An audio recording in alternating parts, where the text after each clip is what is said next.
يؤتي الحكمة من يشاء ومن يؤت الحكمة فقد أوتي خيرا كثيرا. Assalamualaikum warahmatullahi wabarakatuh. Selamat datang dalam video pembelajaran dengan judul materi akhlak dalam bermasyarakat.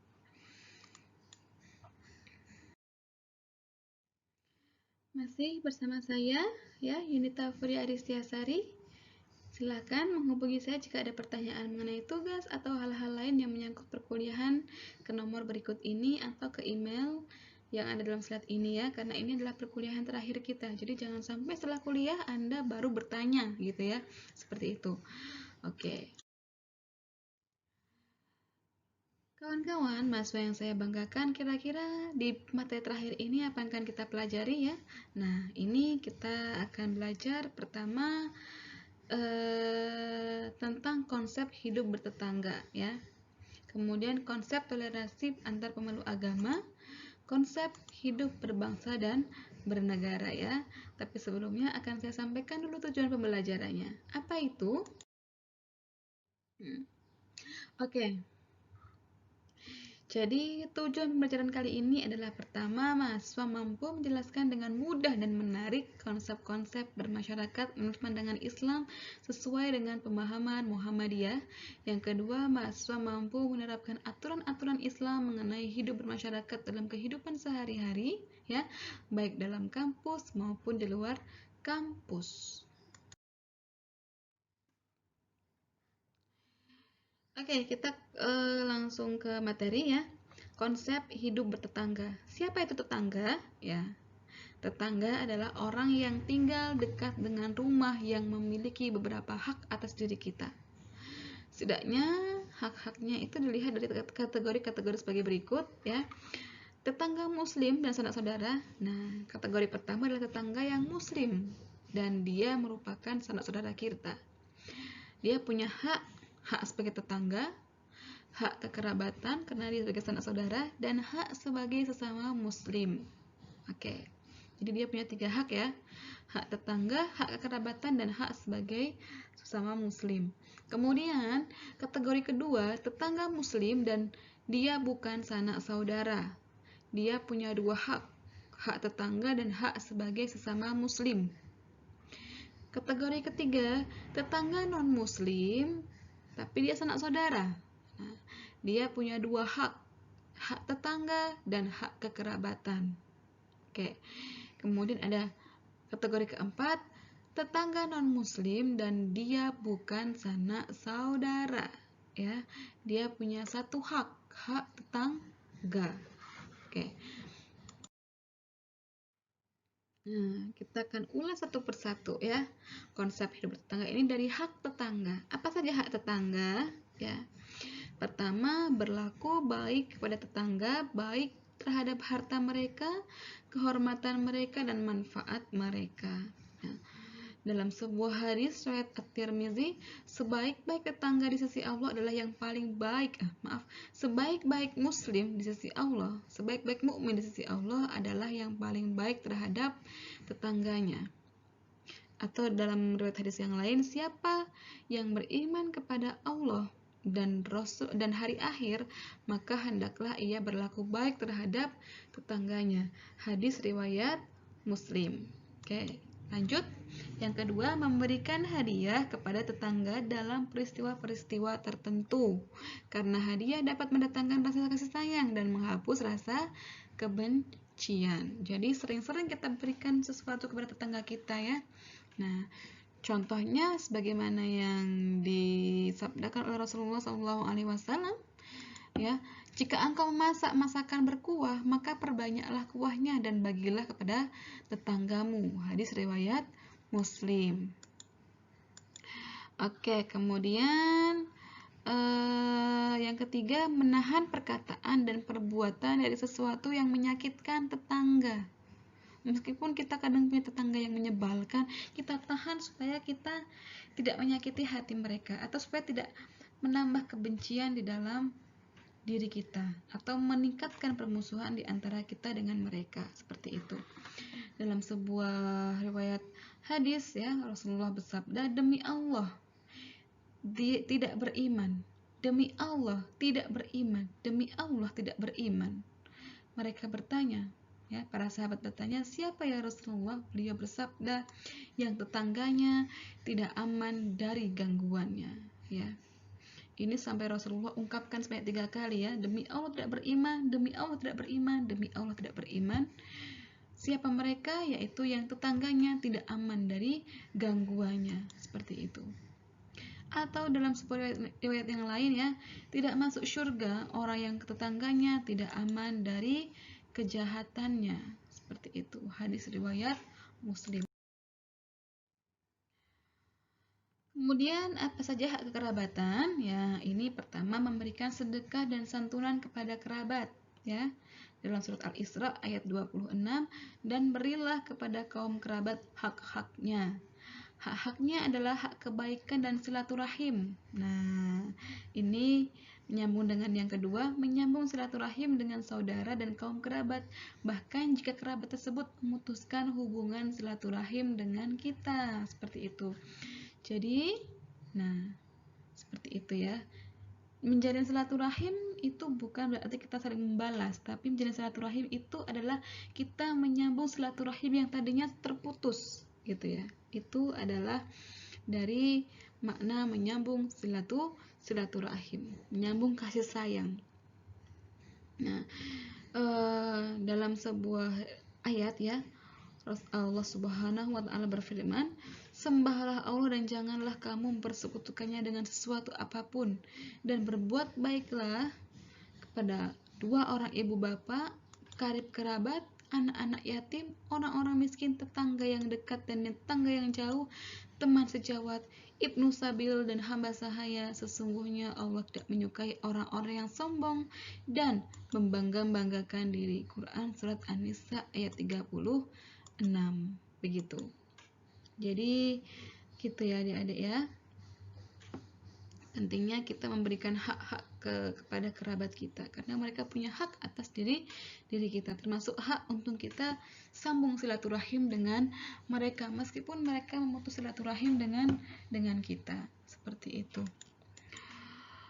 Oke, baik. Kemudian setelah hak kerabatan ada hak muslim, hak sama muslim ya. Ini ada mengucapkan salam kepadanya setiap berpapasan ya, sunnah hukumnya ya. Dan kalau ada seorang muslim mengucapkan kepada kita wajib menjawabnya gitu. Jadi setiap ketemu antar sama muslim maka sunnahnya adalah mengucapkan salam, seperti itu. Karena dalam salam itu ada doa dan kebaikan. Assalamualaikum ya, salam selamat untuk kamu, semoga keselamatan ada dalam dirimu. Itu kan doa ya, seperti itu.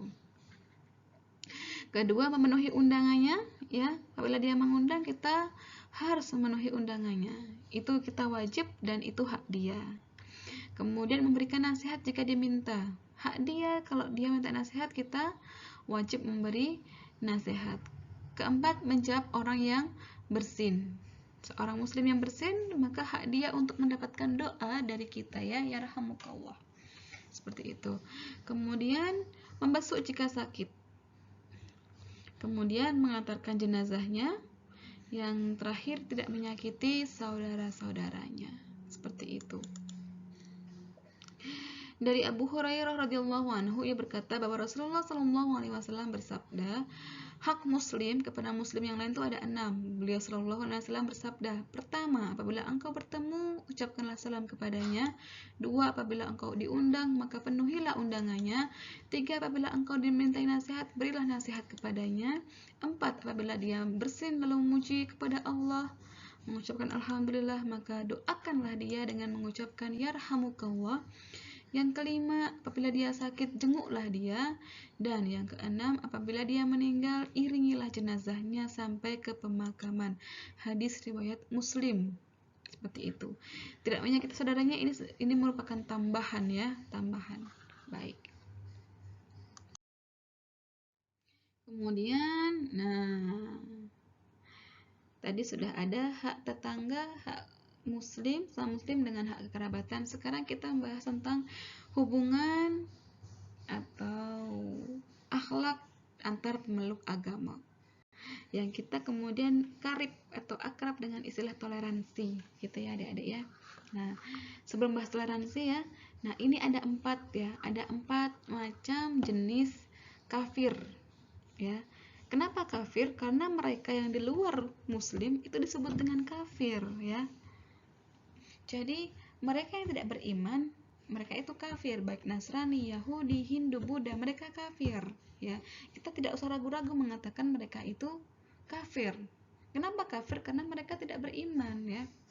Ingkar itu tidak beriman kepada Allah, Rasul-Rasulnya, kitab-kitabnya gitu ya. Tidak seiman dengan kita, seperti itu.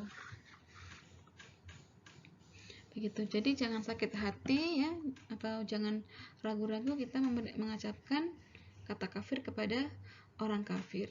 Karena kafir sendiri itu sebenarnya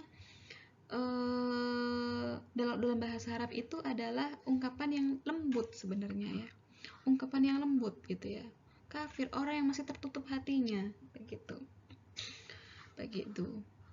Jadi seperti itu. Ada 4 macam tadi ya. Kafir harbi, artinya kafir yang memerangi kaum muslimin, mereka yang benar-benar memusuhi Islam ya, benar-benar tampak kebencian terhadap Islam dan mereka memerangi kaum muslimin. Kafir musta'min, yaitu kafir yang minta perlindungan kepada kaum muslimin. Kafir mu'ahid, kafir yang mengikat perjanjian dengan kaum muslimin. Kafir zimmi, yaitu kafir yang mendapat perlindungan dan di bawah kekuasaan kaum muslimin. Seperti itu. Kaum muslimin tidak memiliki kewajiban apapun yang menyangkut hak mereka, baik berupa perlindungan maupun pengawasan ya. Seperti itu. Itu kalau kafir harbi ya. Jadi kafir yang memerangi kaum muslimin ini kita tidak punya kewajiban untuk melindungi mereka, tidak punya kewajiban untuk menolong mereka karena mereka jelas-jelas permusuhannya kepada kaum muslim. Nah, kalau kafir musta'min ini ya, kafir yang minta perlindungan kepada kaum muslimin, maka kaum muslimin wajib melindungi mereka pada waktu dan tempat yang telah ditentukan. Seperti itu. Ini wajib kita lindungi apabila mereka meminta perlindungan kepada kaum muslimin. Kemudian kafir muahid, yaitu kafir yang mengikat perjanjian dengan kaum muslimin. Nah, kaum muslimin wajib melaksanakan perjanjian ya, wajib memenuhi janji mereka yang telah disepakati dengan kaum kafir ini selama mereka juga konsisten terhadap perjanjian tersebut, tidak mencelakai kita dan tidak menghina agama kita.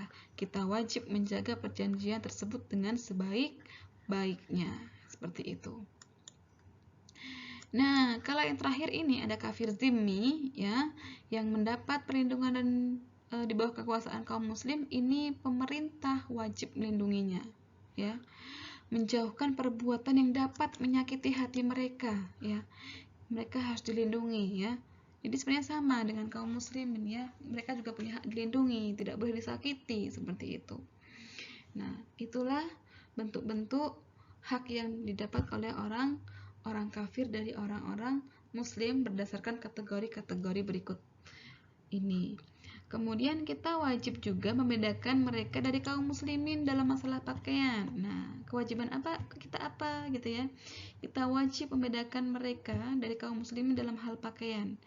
Artinya apa? Jangan sampai kita meniru-niru mereka dalam hal pakaian, atribut, apalagi atribut atau pakaian yang itu sangat menyangkut dengan urusan akidah dan ibadah.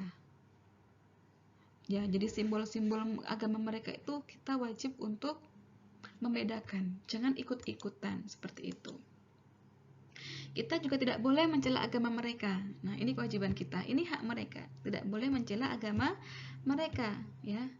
Ketika kita sebut mereka kafir, itu bukan berarti kita itu mencela agama mereka, tidak ya.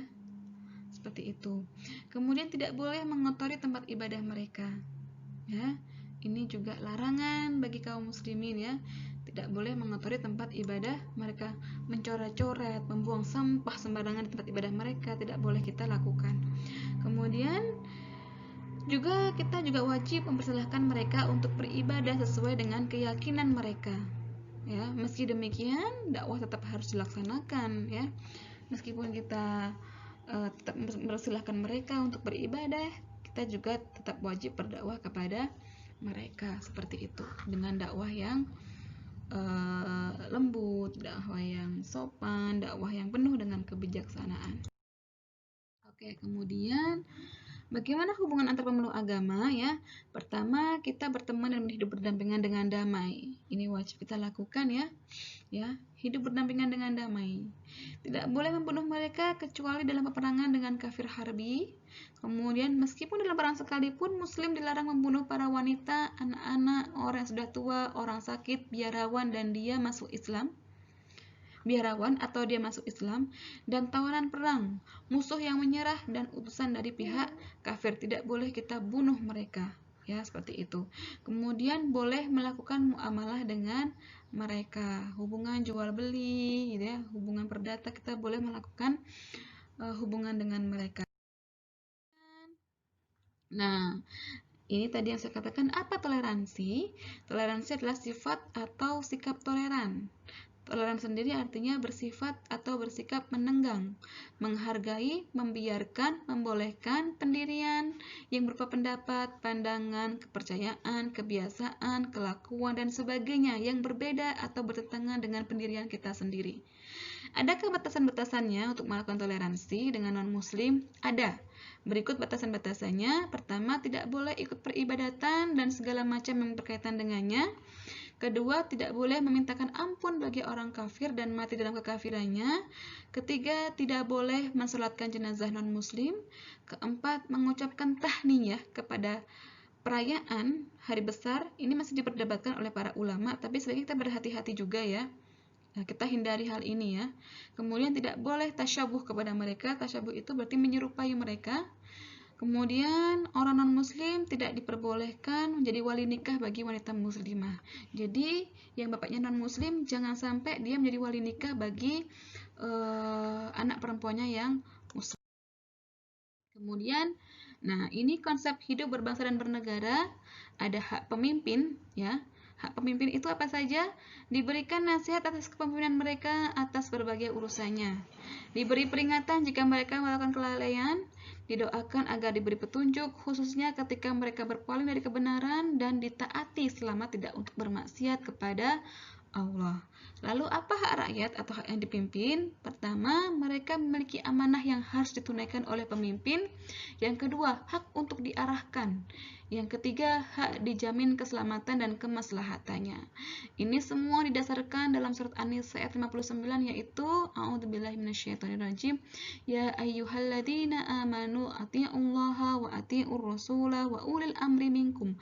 Fa in tanaza'tum fi syai'in farudduhu ila Allah wa in kuntum fa in tanaza'tum fi syai'in farudduhu ila Allahi war rasul in kuntum tu'minuna billahi wal yawmil akhir dzalika khairu wa ahsanu ta'wila.